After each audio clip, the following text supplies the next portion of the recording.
بعشر امثالها بابا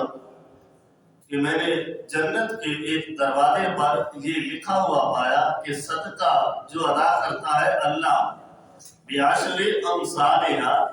10 یا 10 سے بھی دگنا اللہ اسے عطا فرماتا ہے۔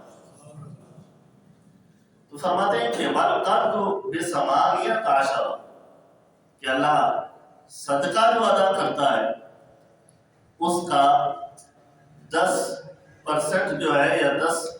انعامات اللہ نیکیوں کی صورت میں عطا فرماتا ہے۔ فرمایا کہ جو قرض تھا اس کا میں نے دگنا دیکھا کہ اللہ کے محبوب فرماتے ہیں کہ والقرض بثمانیۃ عشر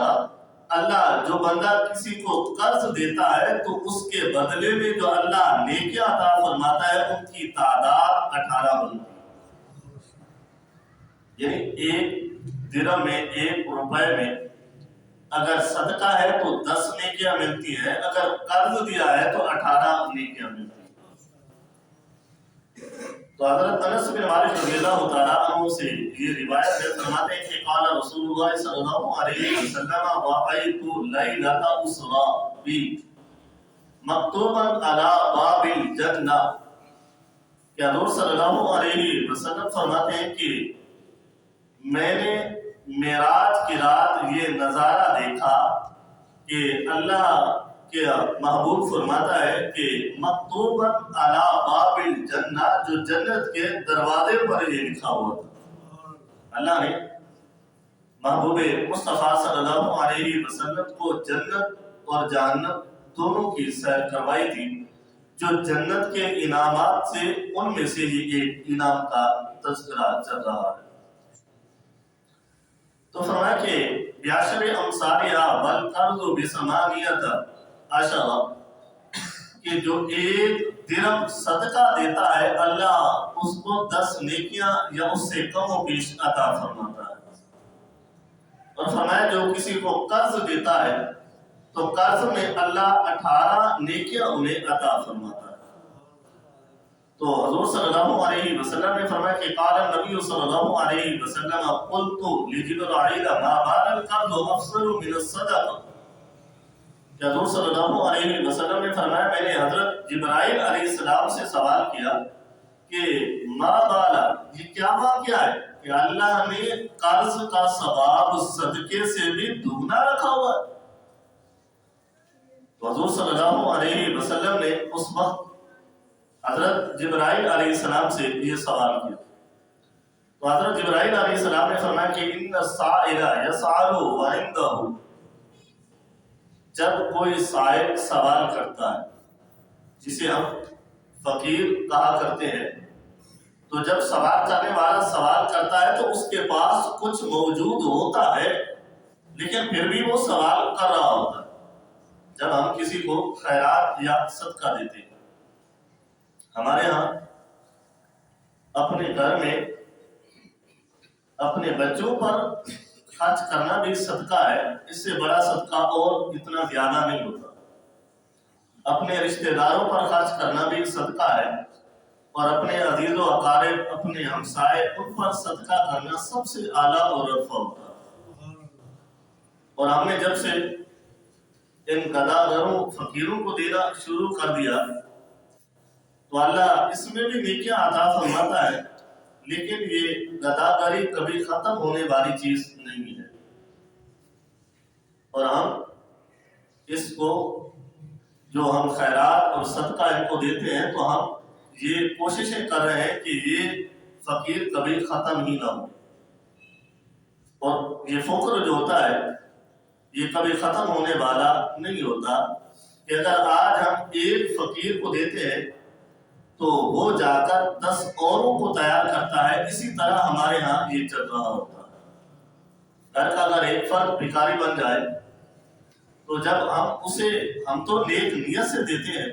اچھے ارادے سے دیتے ہیں، صدقہ خیرات سمجھ کر دیتے ہیں، لیکن وہ جب دیکھتا ہے کہ اس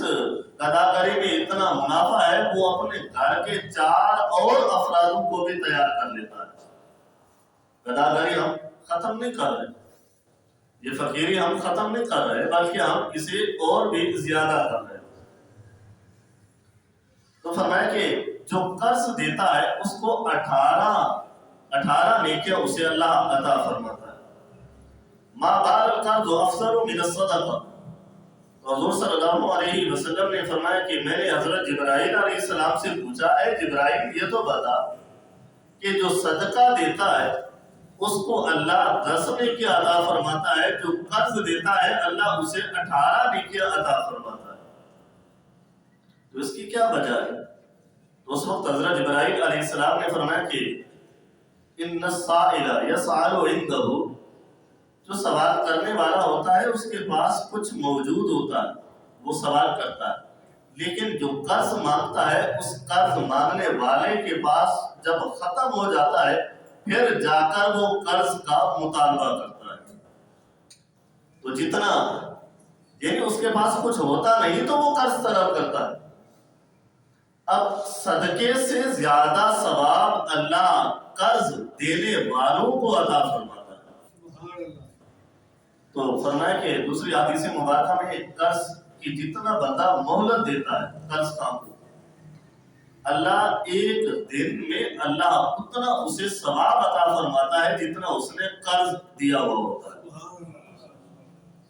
اگر اس نے تاریخ لکھی تھی، تاریخ بتائی تھی فلاں تاریخ کو میں تمہیں قرض واپس کر دوں گا، کسی مجبوری کی وجہ سے وہ قرض ادا نہ کر سکا، ہم اسے مہلت دیتے ہیں تو ایک دن کے بدلے میں اللہ اتنا ہی نیکیاں عطا فرماتا ہے جتنا ہم نے قرض خواہ کو پیسے دیے ہوئے ہوتے ہیں. اور بخاری شریف میں یہ بھی حدیث مبارکہ موجود ہے کہ جو شخص قرض ادا کر سکتا ہو، اس کے پاس مال موجود ہو پھر بھی وہ ٹال مٹول کرتا ہو، تو اس کے لیے بھی اللہ کے محبوب نے بڑی وعید فرمائی ہے کہ وہ شخص ظلم کرتا ہے، یعنی وہ ظالم بنا ہوا ہوتا ہے. پیسے ہوں پھر بھی وہ ادا نہ کرے، اور ادا کر سکتا ہو آسانی سے کر سکتا ہو، اور فرمایا کہ اس پر یہ ہے کہ اللہ اس کی عزت کو پامال کر دیتا ہے، اس کی وہ عزتیں نہیں رہتی، اور اس پر اللہ ظلم کو بھی حرام کر دیتا ہے. یعنی اس کے اوپر سزا کا جو تعین ہوتا ہے اس کو بھی میرا رب واضح کر دیتا ہے، آسان کر دیتا ہے، اور وہ عزت اور وہ آبرو جو اس کی ہوتی ہے اللہ اس کی عزت اور آبرو کی جو ہر مسلمان کی حفاظت فرماتا ہے، اللہ اس کی حفاظت نہیں فرماتا جو قرض دے سکتا ہو پھر بھی وہ قرض ادا نہ کرتا ہو. تو دوسری حدیث مبارکہ میں کہ حضور صلی اللہ علیہ وسلم نے فرمایا کہ جب میں جہنم پر گیا تو دیکھا